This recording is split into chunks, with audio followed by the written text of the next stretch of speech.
My name is Opara. I'm from Nigeria. State of origin is Imo State. I grew up in Lagos. My name is Ayodeji Akinloye.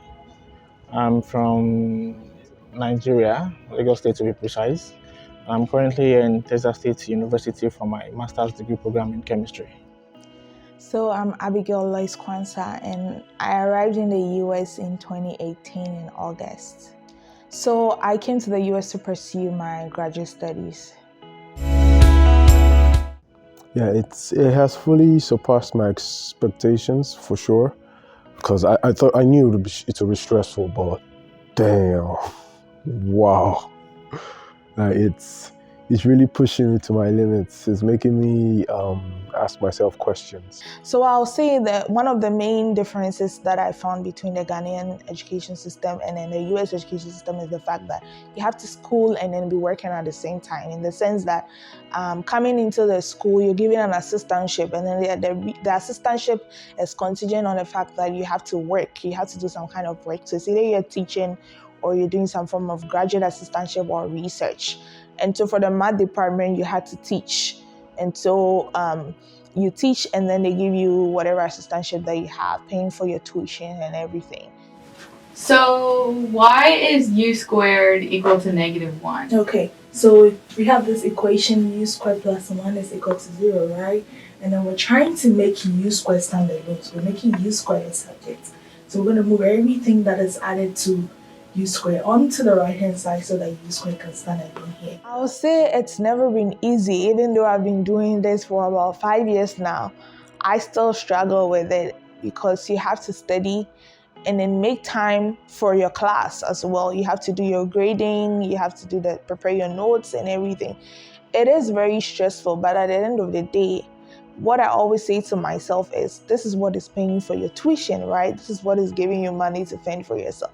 So you have to get the job done. So it's all about your time management, and then having the mentality that you have to get the job done. So you're going to go through it no matter what, and then also try to get help from people. There are professors who are willing to help.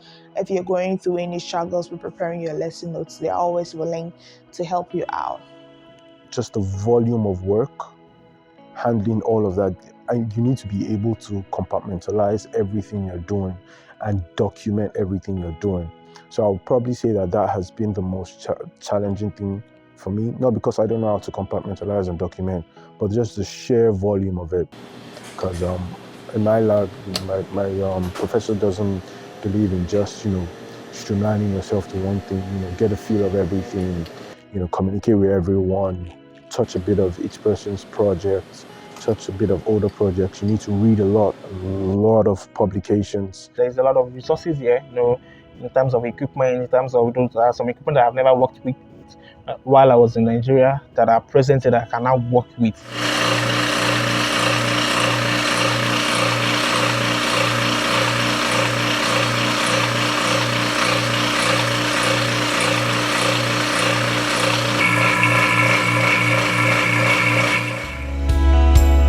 There's a lot of times I want to just go back to my country. Like, there are times like that I would just be like, okay, what am I even doing here? What am I doing here? Like, to be in Nigeria, this will not be happening. This will not be occurring. But at the same time, I'm actually very grateful being here, being that I'm exposed to other people's culture. I think there was one day that I felt very anxious. Just that one day. So what I did to deal with it was put a phone call, like a video call back home, called my sister, called my mom, called my dad, spoke to my senior brother too, and then chatted up my baby brother and a couple of friends. So I used that, to sort of get a feel, because even back at home, we weren't such a physical, I'm here, we're together. It was more, calling or texting, even though we're in the same house and all. So I used that to sort of bring me back to home. And 16 here in the US for about 5 years and not going home to see a family. That was a big deal for me. But then I think one of the things that has helped me is to find people in my own circle, right? Try and find people who can relate to me. And so that's like finding more African students or finding Ghanaians around that you can always reach out to, and then they can encourage you. And the moment you share your story, you realize you are not alone. I cook. Oh Lord, I cook. Because food is a big thing for me. So I cook. I brought a huge bag of Nigerian spices, Nigerian food, vegetables. So when I got here, I cooked my first pot of egusi soup. Yes, that's a very key thing, and it was sweet. It was delicious. Oh, so I'll say for food, it's been a struggle because you can have it the way you want it back home. But I try to improvise, try to see some of the things that look similar to my home country, like the spinach. You can use the spinach here to replace a dish in Ghana. You can use the eggplant to replace garden egg that we use in Ghana. So I try to improvise with the things that I have. But then I mostly eat rice because that's the very common thing that you can find between Ghana and.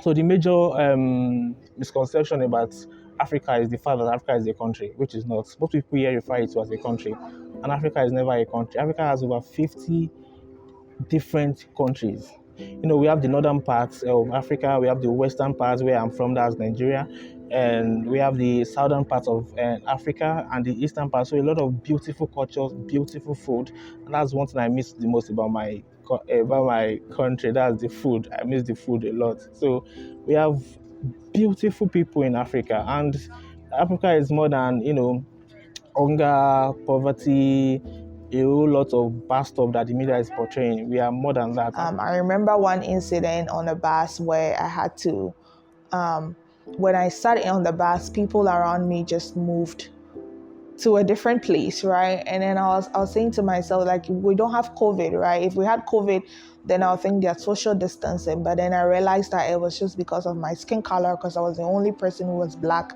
amongst them. And so they all just moved towards one side. I know in some parts of this country, they are still racist, but I don't really concern myself with them. I like to focus on what I'm doing and my immediate environment. So I'll narrow it straight down to Texas. I never thought that they were racist in Texas. Honestly, I was like, okay, Texas should still feel a bit like home, considering the weather, considering there's a good black population in some parts of Texas. Where I am here, it's San Marcos. There's not really a lot of black people here, but because of the diversity, it's sort of, even if there were racist people, it makes no sense. How many racists do you want to be prejudiced against?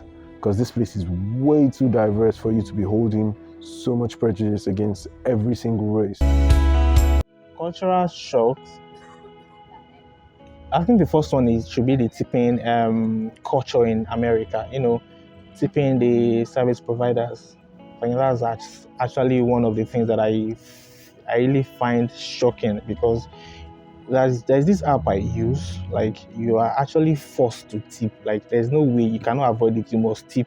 So that's number one. In Nigeria, you can just if you feel like you can tip, and if you don't feel like, you are forced to tip. Like, even if you don't want to tip, the eye they will give to you, that no, I need to do this tipping. You need to also realize that where there is evil, there has to be good.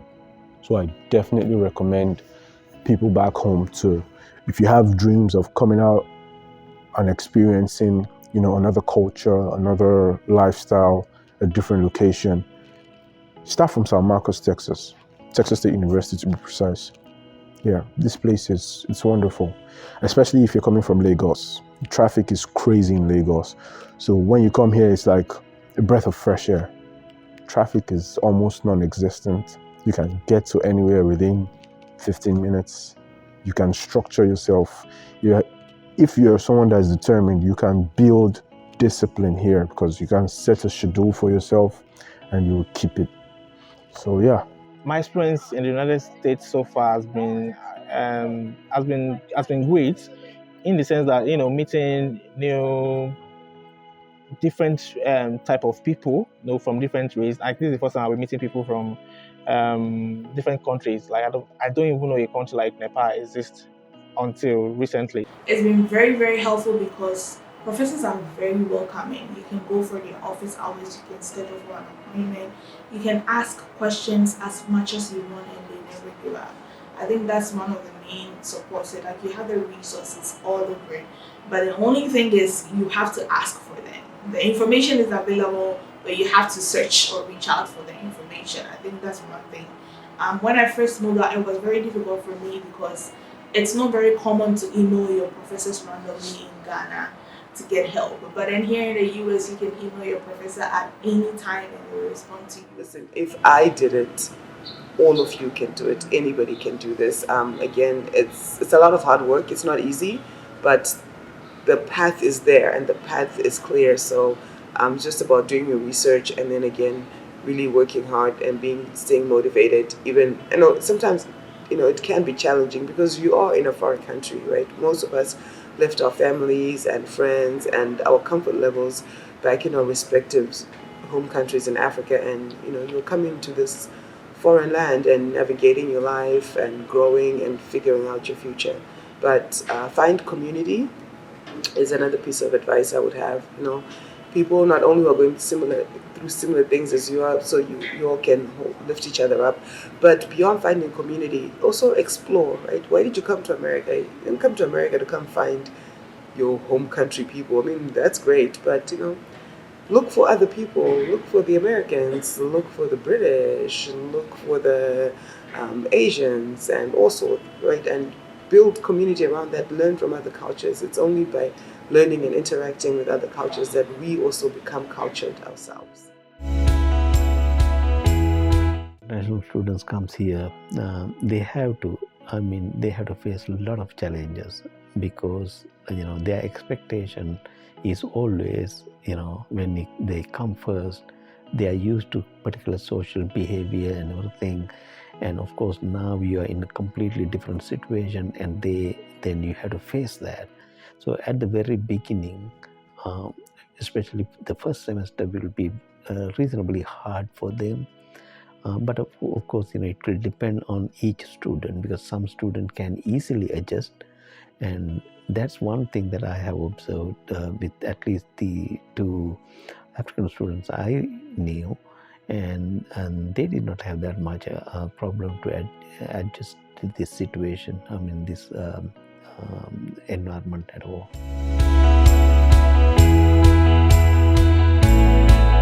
We appreciate what international students bring to our campus because you bring a different perspective, a more global perspective from the various countries. And also too, we need to have an appreciation for what those cultures they bring here in particular, because we as domestic can also learn from that as well. So it's good to have those different perspectives that you bring to the table because we learn from it. It helps us with the global economy because that is bringing in all that knowledge from different universities. And there, like you may have some that are in their master's program or PhD that may have gotten their bachelor's in their respective country and then come here to get an advanced degree, again, to do their research. We benefit from that knowledge as a country. So we really do benefit from that. I do think that just the times that I've had the opportunity to work with some international students, it's been a blessing for me.